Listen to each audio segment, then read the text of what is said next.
Dalam video kali ini saya akan menjawab pertanyaan salah satu subscriber, yaitu Pak Slamet. Nah, beliau menanyakan bagaimana merangkai perpipaan pada rumah dengan tandon yang tandonnya tanam ya, di bawah tanah. Nggak usah lama-lama, ayo kita lihat aja langsung.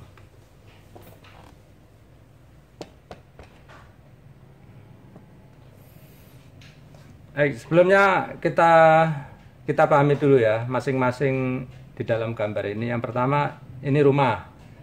Nah, kemudian ini tandon ya, tandon yang berada di bawah tanah. Jadi level tanah kita anggap di sini nih ya. Oke, kemudian di sini perpipaan di dalam rumah nggak kita bahas, kita anggap nggak ada masalah di sini, yaitu pemakaian ke kamar mandi, ke dapur, ke apa saja terserah. Oke. Nah, selanjutnya kita bahas yuk satu persatu peralatan apa yang diperlukan untuk agar kita nyaman memakai tandon sini, nggak banyak repot, semuanya serba otomatis. Baik, yang pertama ya, skenario pertama selalu jika PDAM airnya jalan atau nyala atau keluar air gitu ya, maka yang terjadi adalah kita lihat ini PDAM lewat meteran air di sini ya. Ini PDAM sini ya. Ini meterannya. Sini air. Nah, dari sini langsung kita cabang ya. Satu mengisi tandon ke bawah. Satu lagi nanti langsung masuk ke rumah. Tapi yang langsung masuk ke rumah nanti kita harus pasangkan check valve, atau orang Jawa suka bilang tusen klep. Nah, yang langsung ke tandon, nantinya tandon ini harus dilengkapi dengan float valve ya. Ini artinya apa? Atau klep pelampung ya. Maksudnya adalah agar kalau air sudah penuh, ini klep bisa menutup secara otomatis. Jadi nggak perlu orang untuk ngawasin, udah penuh, tutup nak gitu, nggak perlu. Jadi ini otomatis, begitu penuh dia nutup sendiri. Kemudian oke, kita lanjut ya. Dari sini udah nggak ada yang sulit. Ke sini ini tusen klep, nanti kita akan lihat fungsinya apa, biar aja ya, lanjut dulu. Nah, kemudian air masuk ke rumah seperti biasa, nggak ada masalah.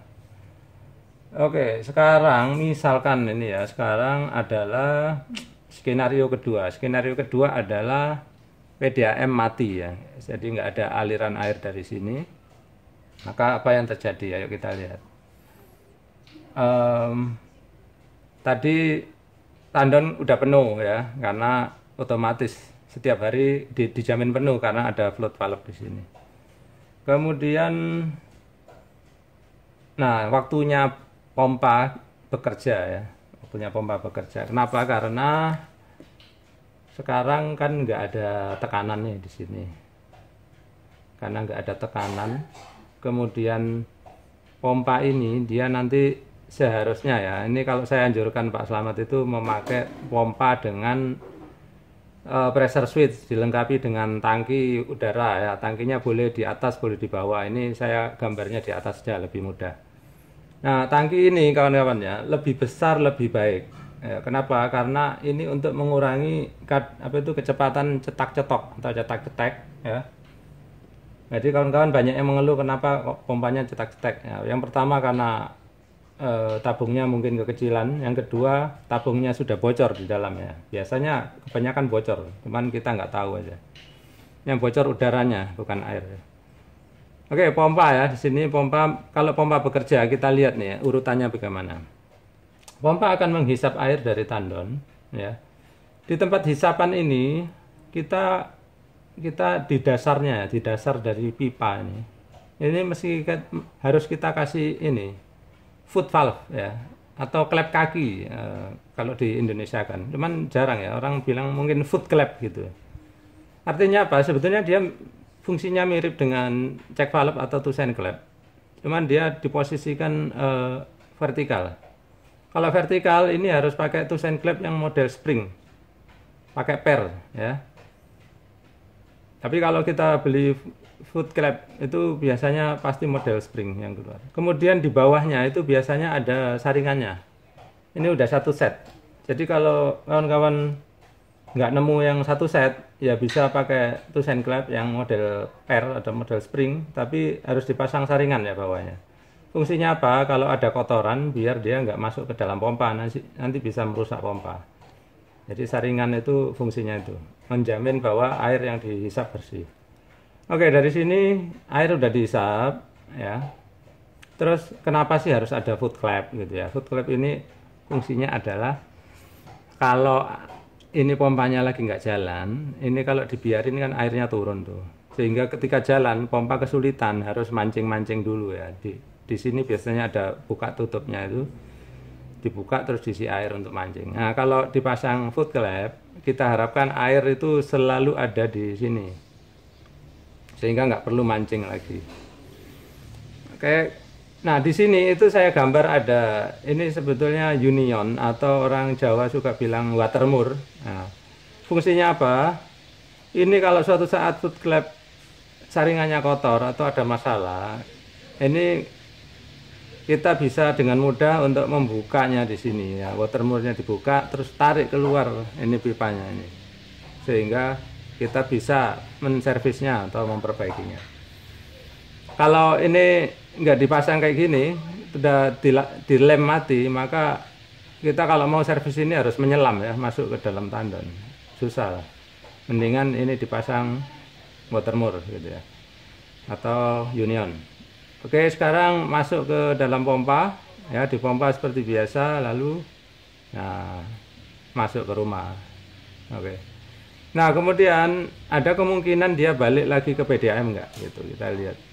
Nah, inilah di sini gunanya check valve atau Tusen Club ya, dia mencegah agar aliran tidak bisa mengalir ke sana. Jadi check valve ini menjamin aliran hanya terjadi ke arah sana. Sama dengan ini tadi, dia menjamin aliran hanya ke sana, nggak bisa turun lagi air yang udah masuk. Ya, seperti itu. Kemudian dari sini sampai sini harusnya udah jelas ya. Jadi ketika PDAM mati maka pompa akan nyala. Nah, pompa ini bisa nggak nyala otomatis, jadi biar dia nyolok terus ya. Kemudian kalau PDAM mati dia otomatis nyala sendiri, bisa dengan syarat ya ini PDAM-nya ini ya, tekanannya harus di atas tekanan dari pompa.